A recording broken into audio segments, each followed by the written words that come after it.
नमस्कार। तो आपको पता है कि हिमाचल प्रदेश हाई कोर्ट का क्लर्क का जो एग्ज़ाम है अभी कंडक्ट किया जाएगा। तो देखिए, क्लर्क का एग्ज़ाम कंडक्ट किया जाएगा तो उसके लिए इम्पोर्टेंट है कि जो प्रीवियस कुछ पेपर हुए हैं हाई कोर्ट के द्वारा जो कंडक्ट करवाए गए हैं, चाहे वो क्लर्क का हो, जूनियर ऑफिस असिस्टेंट का हो, कोई और एग्ज़ाम हो, उनको एक बार हम डिस्कस कर लें। पहले भी हम इन पेपर्स को डिस्कस कर चुके हैं, परंतु थोड़ा सा डिटेल से एक बार देख लेंगे एग्ज़ाम से पहले, क्योंकि काफ़ी हेल्प जो है वो इस चीज़ से एग्ज़ाम में मिलती है। अभी हम क्वेश्चन नंबर 41 से, ये हाई कोर्ट का ही प्रीवियस ईयर का पेपर है और आपको पता होना चाहिए कि हाई कोर्ट का जो प्रीवियस ईयर का पेपर है इसमें सिर्फ इंग्लिश में ही क्वेश्चन जो था वो पूछे गए थे, हिंदी में क्वेश्चन नहीं पूछे गए थे। और हाई कोर्ट के प्रीवियस एग्जाम्स में ऐसा ही हुआ है कि इंग्लिश मीडियम में ही क्वेश्चन को पूछा गया है। क्वेश्चन नंबर 41 से डिस्कशन को स्टार्ट करेंगे। बोलते हैं which ruler helped Jahangir invade the Kangra fort in 1620। तो बोलते हैं कि किस शासक ने जो था वो जहांगीर की सहायता की थी कांगड़ा किले को लूटने में 1620 में। अगर हम बात करें 1620 की कि जहांगीर की सहायता किसके द्वारा की गई थी कांगड़ा किले को लूटने में, तो वो राजा जगत सिंह के द्वारा की गई थी। ऑप्शन डी सही आंसर है।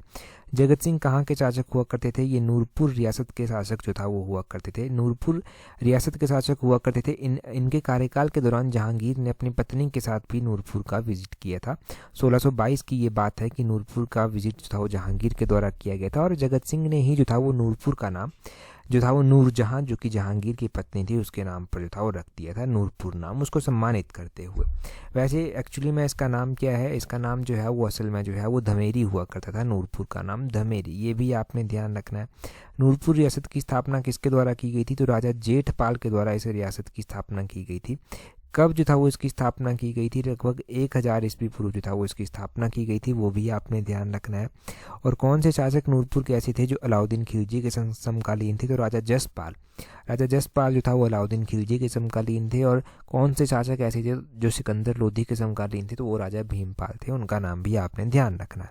क्वेश्चन नंबर 42 देखिए, बड़ा ही आसान क्वेश्चन है। बोलते हैं which of the following district of Himachal has the smallest area. Himachal का ऐसा कौन सा डिस्ट्रिक्ट है जिसका क्षेत्रफल जो है वो सबसे कम है? अगर हम इन टर्म ऑफ एरिया बात करते हैं तो सबसे छोटा जो हमारा डिस्ट्रिक्ट है हिमाचल प्रदेश का वो हमीरपुर डिस्ट्रिक्ट जो है वो आ जाता है। ऑप्शन डी सही आंसर है।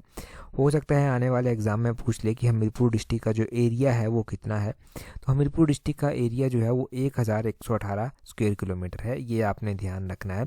ये कितना एरिया कवर करता है पूरे हिमाचल का? तो ये 2.01% जो है वो एरिया कवर करता है पूरे हिमाचल का, ये भी बात नोट करनी है। सबसे बड़ा डिस्ट्रिक्ट कौन सा है? तो Lahaul Spiti in term of area सबसे बड़ा डिस्ट्रिक्ट है। लाहौल स्पीति का जो एरिया है वो कितना है? लाहौल स्पीति का एरिया है 13,841 स्क्वायर किलोमीटर, जो कि पूरे हिमाचल का 24.86% जो है वो कवर करता है। वो भी आपने ध्यान रखना है कि कितना परसेंट ये कवर करता है पूरे हिमाचल का। वैसे ही हिमाचल में और भी बहुत सारे डिस्ट्रिक्ट हैं, क्योंकि 12 डिस्ट्रिक्ट हिमाचल में है। तो आपको ये ध्यान रखना है कि आपका जो अपना डिस्ट्रिक्ट है उसका एरिया कितना है, जिस भी डिस्ट्रिक्ट से आप बिलोंग करते हैं। आपका जो पढ़ाई जहाँ से आपने किया है उस डिस्ट्रिक्ट का एरिया कितना है। हिमाचल प्रदेश की राजधानी है शिमला में, शिमला का एरिया कितना है वो भी पता होना चाहिए कि शिमला का एरिया जो है वो कितना है। अगर हम शिमला के एरिया की बात करते हैं तो वो है 5131 स्क्वायर किलोमीटर, जो कि पूरे हिमाचल का 9.22% जो है वो कवर करता है। वो भी आपने नोट करना है।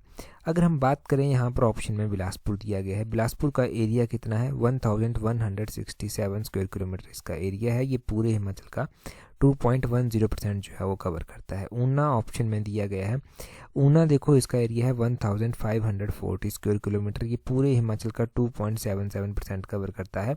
अगर हम बात करें डिस्ट्रिक्ट कांगड़ा की, तो डिस्ट्रिक्ट कांगड़ा आपको लग सकता है कि इन टर्म ऑफ एरिया सबसे बड़ा डिस्ट्रिक्ट हो, नहीं, ये इन टर्म ऑफ पॉपुलेशन सबसे बड़ा डिस्ट्रिक्ट है। इसका एरिया ज़्यादा नहीं है, 5739 स्क्वायर किलोमीटर है, 5739 स्क्वायर किलोमीटर, जो कि पूरे हिमाचल का 10.31% जो है वो कवर करता है। तो ये सारी बातें, सारे क्वेश्चन जो हैं वो आपने ध्यान रखने। अगला क्वेश्चन कंप्यूटर बेस्ड क्वेश्चन है, तो कंप्यूटर के क्वेश्चन भी इस एग्जाम में पूछे जाएंगे हाई कोर्ट के। यहाँ पर बोलते हैं algorithm and flow chart help us. तो बोलते हैं कि जो एल्गोरिदम और फ्लो चार्ट होते हैं वो किस में जो है वो सहायता करते हैं। अगर हम एल्गोरिदम और फ्लो चार्ट की बात करें कि ये किस में जो है वो सहायता करते हैं, तो आपने क्या ध्यान रखना है? ये जो है वो सहायता करते हैं specify the problem completely and clearly. ये प्रॉब्लम को जो है वो कम्प्लीटली और स्पेसिफिक रूप से समझने में और उसको क्लियर करने में जो है वो हेल्प करते हैं। ऑप्शन डी जो है वो सही आंसर हो जाएगा क्वेश्चन नंबर 43 का। क्वेश्चन नंबर 44 देखें, बोलते हैं who gave the title of पहाड़ी गांधी टू श्री बाबा कांसीराम। तो बोलते हैं कि पहाड़ी गांधी का खिताब जो है वो बाबा कांसीराम को किसके द्वारा दिया गया था। अगर हम बात करें पहाड़ी गांधी का टाइटल किसके द्वारा दिया गया था बाबा कांसीराम को? तो बाबा कांसीराम को ये टाइटल पंडित जवाहरलाल नेहरू जी के द्वारा दिया गया था। ऑप्शन बी जो है वो सही आंसर है। आपको पता होना चाहिए कि बाबा कांसीराम ये कौन थे, ये क्रांतिकारी थे, कौन से जिले से संबंध रखते थे? डिस्ट्रिक्ट कांगड़ा से जो था वो संबंध रखते थे। ये तो बेसिक क्वेश्चन हो गया। और क्या क्वेश्चन यहाँ से बन सकता है या फिर बनता है? क्वेश्चन बन जाता है कि इनको जो था वो एक पहाड़ों का बुलबुल भी कहा गया था, तो वो पहाड़ों का बुलबुल कह के इनको किसने सम्मानित किया था? तो वो सरोजनी नायडू के द्वारा जो था वो पहाड़ों का बुलबुल कह के सम्मानित किया था। इन्होंने देखो ये प्रेरित हुए थे भगत सिंह से, और इन्होंने कसम खा ली थी कि जब तक आज़ादी नहीं मिल जाती तब तक ये जो है वो काले कपड़े ही धारण करेंगे, और वही उसी चीज़ को इन्होंने फॉलो भी जो था वो किया था। ये आपने ध्यान रखना है। भगत सिंह, राजगुरु, सुखदेव, इनको जो फांसी मिली थी ना, तो उसके बाद इन्होंने ये कसम खाई थी कि इस तरह से जो है ये काले कपड़े ही धारण करेंगे। और एग्ज़ाम में जो क्वेश्चन इनसे रिलेटेड पूछे गए हैं वो कहाँ से हैं? कांगड़ा जिले के डाडासीबा से संबंध रखते हैं, ये पूछा गया है। किसने इनको कौन सी उपाधि दी है, वो क्वेश्चन पूछा गया है। वो सारे क्वेश्चंस आप यहाँ से नोट करें। अगला क्वेश्चन देखें क्या बोलते हैं। बोलते हैं which is the oldest hydro electric project in Himachal Pradesh? तो बोलते हैं कि हिमाचल प्रदेश का जो ओल्डेस्ट हाइड्रो इलेक्ट्रिक प्रोजेक्ट है वो कौन सा है? अगर हम बात करते हैं जी हिमाचल प्रदेश के ओल्डेस्ट हाइड्रो इलेक्ट्रिक प्रोजेक्ट की, तो हिमाचल का जो ओल्डेस्ट हाइड्रो इलेक्ट्रिक प्रोजेक्ट है ना वो कौन सा है? वो आपने ध्यान रखना है। स्नानन परियोजना जो है वो ओल्डेस्ट परियोजना है। ऑप्शन बी जो है वो सही आंसर हो जाएगा। ठीक है जी, स्नानन परियोजना ओल्डेस्ट परियोजना है। ज़रूरी नहीं कि एग्जामिनर हर बार इसी क्वेश्चन को लेकर बैठ जाए या फिर इसी क्वेश्चन को लेकर जो है क्वेश्चन पूछता रहे। नहीं, क्वेश्चन चेंज भी हो सकता है। क्वेश्चन क्या क्या चेंज हो सकते हैं यहाँ से? इस बार हमने गिरिराज पत्रिका पढ़ी थी, तो उसमें आपको याद होगा कि हमने स्नानन परियोजना जो था वो पढ़ी थी। हमने क्या पढ़ा था कि इस परियोजना को डिज़ाइन करने वाले कौन थे, किसका मतलब किसके दिमाग में आया था किस तरह की परियोजना जो है वो कोई होनी चाहिए।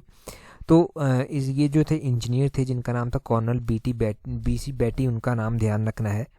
ये कर्नल थे BC बेटी, इनके मन में ये विचार आया था किस तरह की कोई परियोजना होनी चाहिए।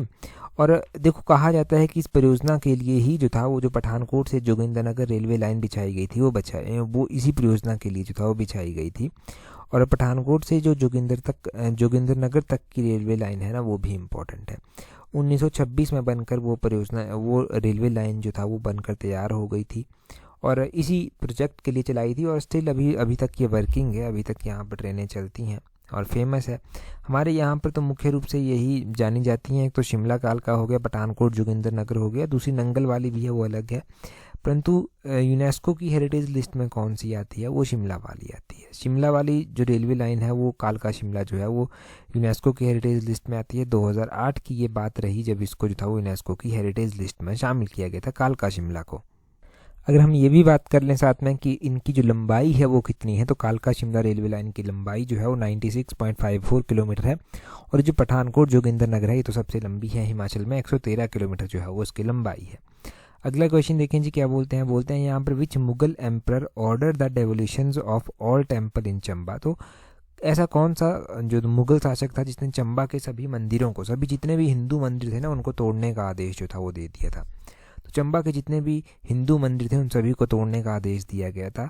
ये किसके द्वारा दिया गया था? औरंगजेब के द्वारा। ऑप्शन बी जो है वो सही आंसर है। अच्छा, इनको तोड़ने का आदेश तो दे दिया गया था, फिर उसके बाद हुआ क्या था? देखो चंबा के जो राजा हुआ करते थे उस टाइम वो चतर सिंह हुआ करते थे। चतर सिंह ने ऑर्डर मानने से ही इनकार कर दिया था। उन्होंने इंस्टेड ऑफ कि उन मंदिरों को तोड़वाया जाए, उन्होंने थोड़ा सा और निर्माण उन मंदिरों का करवा दिया था। इनके जो रहती कसर थी मंदिरों की वो भी उन्होंने पूरी जो था वो करवा दी थी। लगभग 1678 की ये बात रही जब ये आदेश जो था वो दिया गया था। इन आदेशों को मानने से उसने चतर सिंह ने इनकार कर दिया था। बाद में चलकर इस तरह से हुआ कि चतर सिंह को जो था वो बुलाया गया, दिल्ली बुलाया गया औरंगजेब के द्वारा कि आदेश नहीं माने तो दिल्ली हाजिर होना पड़ेगा। तब भी चतर सिंह ने जो था वो खुद न जाकर अपने भाई को, और कोई और राजा था किसी और रियासत का, उसको वहाँ पर भेज दिया।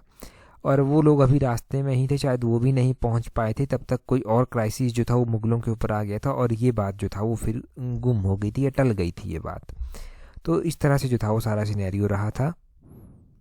अगला क्वेश्चन देखें जी। अगले क्वेश्चन में क्या बोलते हैं? नेक्स्ट क्वेश्चन में बोलते हैं what are the 3 decision making operations performed by the ALU of the computer? तो बोलते हैं कि ALU यानी कि अर्थमेटिक लॉजिकल यूनिट की बात की जा रही है कि इसके द्वारा कौन से फंक्शन जो हैं वो परफॉर्म किए जाते हैं। 3 की बात की गई है, तो greater than, less than, equal than, ये सारे ही तीनों किए जाते हैं। ऑप्शन डी जो है वो ऑल ऑफ द अबव जो है वो सही आंसर हो जाएगा। ये तीनों ही किए जाते हैं।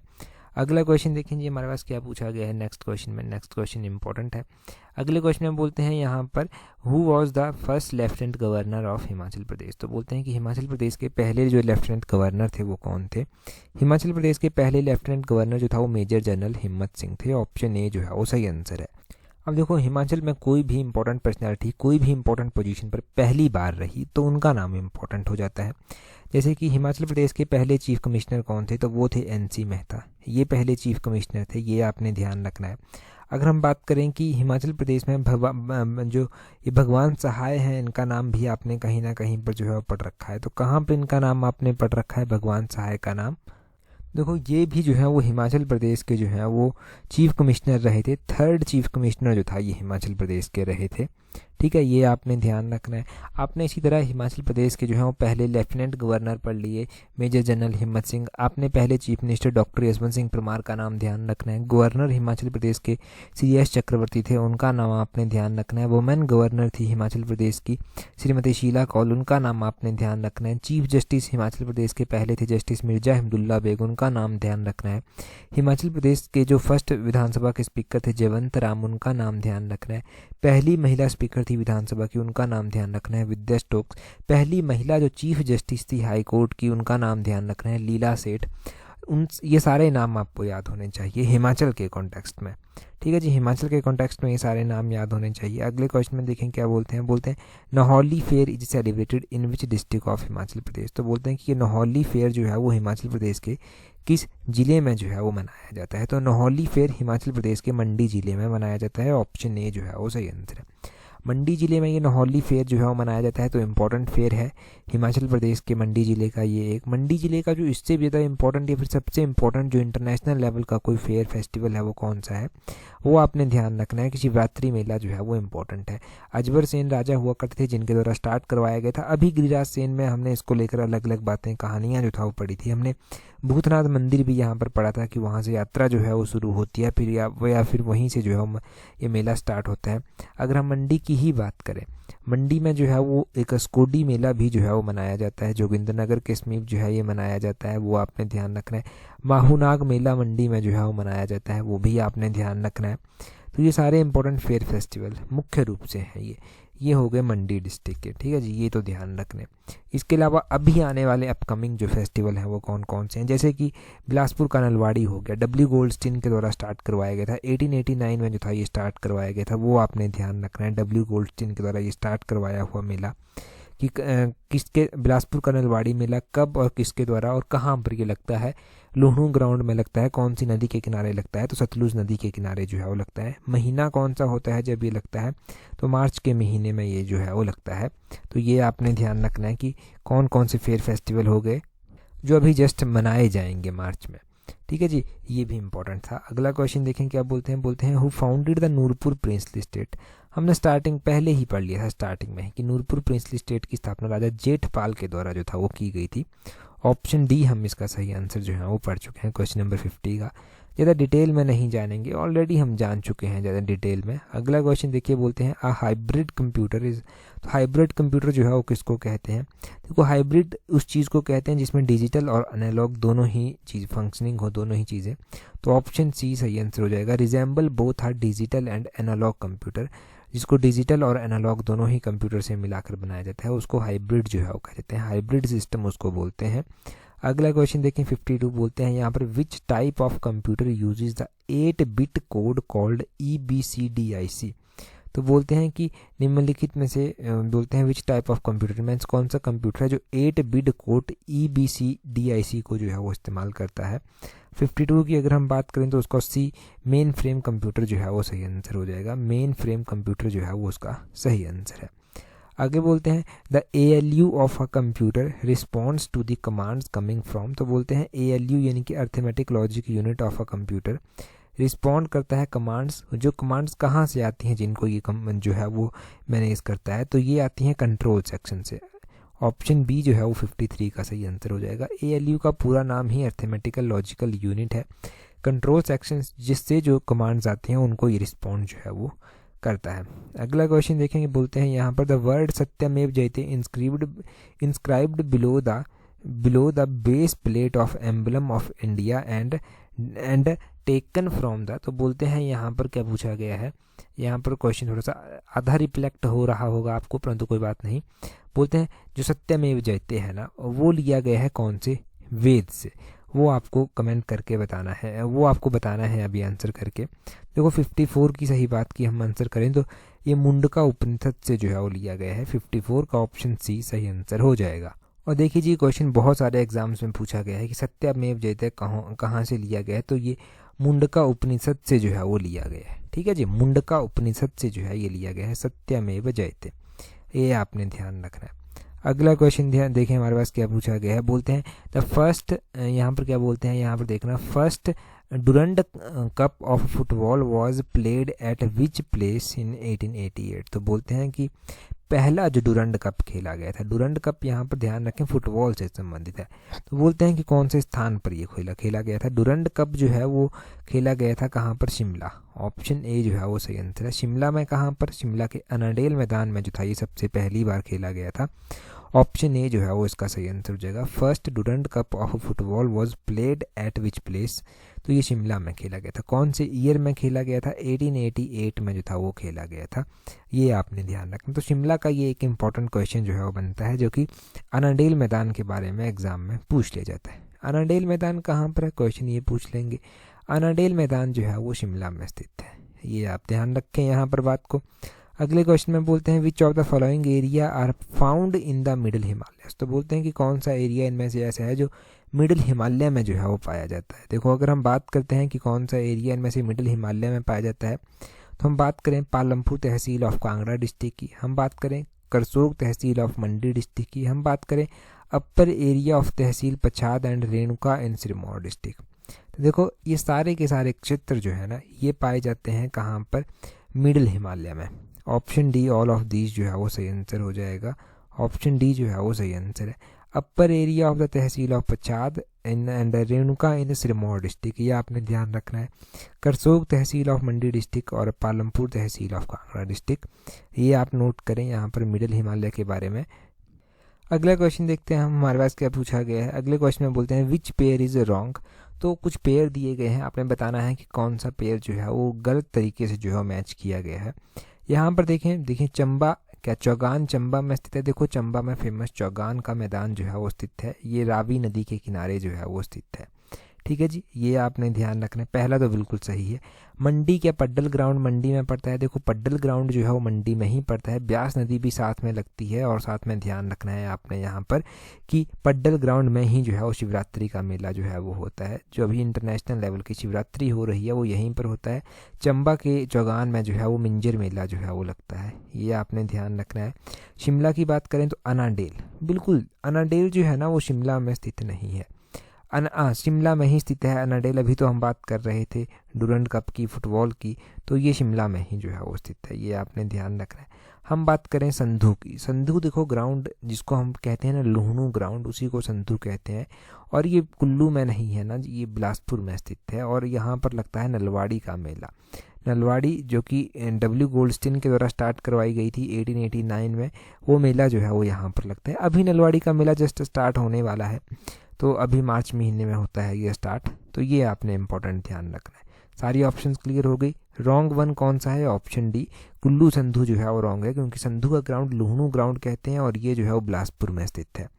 अगला क्वेश्चन देखें, बोलते हैं in which year was the mountaineering institute set up near Manali, पर्वतारोहण संस्थान बोलते हैं कि मनाली के समीप कब स्थापित किया गया था। अगर हम बात करें जी पर्वतारोहण संस्थान की, पर्वतारोहण संस्थान कहाँ पर स्थित है, पहला क्वेश्चन बनता है, तो ये मनाली में स्थित है। मनाली में स्थित है, डिस्ट्रिक्ट कुल्लू में जो है वो पड़ता है। और अब ये स्थापित कब किया गया था, तो 1961 में जो था वो इसको स्थापित किया गया था। इसका 1961 ऑप्शन ए जो है वो सही आंसर हो जाएगा। 1961 में इस पर्वतारोहण संस्थान को जो था वो स्थापित किया गया था। ठीक है जी, ये बात नोट करें यहाँ से। अगला क्वेश्चन देखें क्या बोलते हैं। बोलते हैं स्टेटमेंट दी गई है हमारे पास, बोलते हैं some kings are queens, all queens are beautiful. यहाँ पर कंक्लूजन भी दिया गया है, आपको सही आंसर जो है वो बताना है।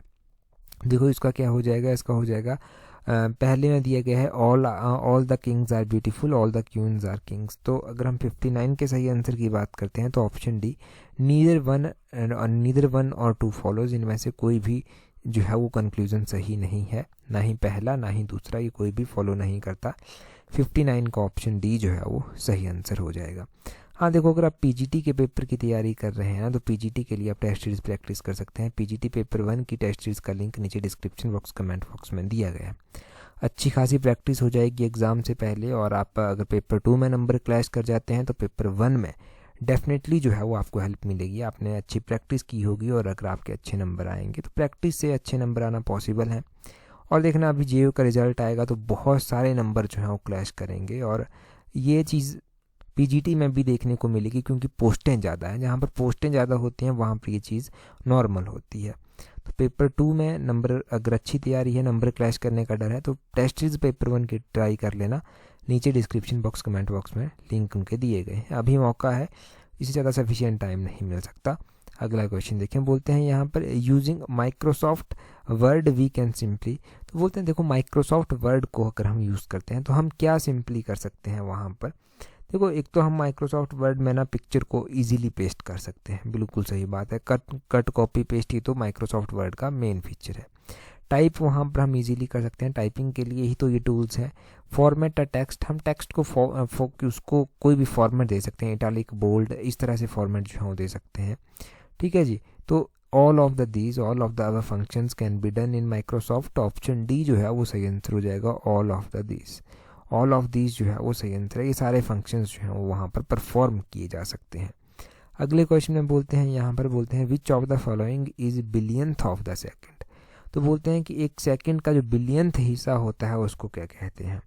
एक सेकंड का जो बिलियंथ हिस्सा होता है उसको नैनो सेकंड कहते हैं, छोटे वाला हिस्सा नैनो सेकंड। ऑप्शन बी जो है वो सही आंसर आ जाएगा 61 का। तो बिलियंथ ऑफ अ सेकंड जो है वो नैनो सेकंड जो है वो कहलाता है। ये आपने ध्यान रखना है। ठीक है जी, ये आपको पता चल गया। यहाँ पर billionth of second nano second कहलाता है। और देखो, साथ साथ में अगर आपको अलाइड सर्विसेज की तैयारी आप कर रहे हैं ना, तो अलाइड सर्विसेज को एक ऐसा एग्ज़ाम है जहाँ से आपके बाकी एग्ज़ाम की तैयारी भी जो है वो हो जाएगी। तो अलाइड सर्विसेज की टेस्ट सीरीज़ जो है वो आप प्रैक्टिस कर सकते हैं। अलाइड सर्विसेज की टेस्ट सीरीज़ का लिंक जो है वो नीचे डिस्क्रिप्शन बॉक्स कमेंट बॉक्स में जो है वो दिया गया है। अलाइड सर्विसेज तो एक ऐसा एग्ज़ाम है ना, क्योंकि अपॉर्चुनिटीज़ बहुत ज़्यादा नहीं है, बहुत सालों के बाद एग्ज़ाम आया है और अपॉर्चुनिटी भी ज़्यादा नहीं है, परंतु इस एग्ज़ाम की तैयारी करने से बाकी एग्ज़ाम की तैयारी हो जाएगी। वो एक ऑप्शन बहुत अच्छा है, और ये एग्ज़ाम निकल जाए तब तो और भी अच्छा है। तो आप ट्राई कर सकते हैं टेस्ट सीरीज़। और अब रही बात इम्पोर्टेंट क्वेश्चन की, तो एक इम्पोर्टेंट क्वेश्चन आपसे पूछता हूँ जिसका आंसर आपने कमेंट करके बताना है। आपने कमेंट करके बताना है कि लदराचा मेला जो है वो कहाँ पर मनाया जाता है। लदराचा मेला कहाँ पर मनाया जाता है, ये हिमाचल जीके का क्वेश्चन है। कमेंट करके आपको आंसर बताना है। साथ में एक इंटरनेशनल नेशनल अफेयर का क्वेश्चन भी पूछता हूँ।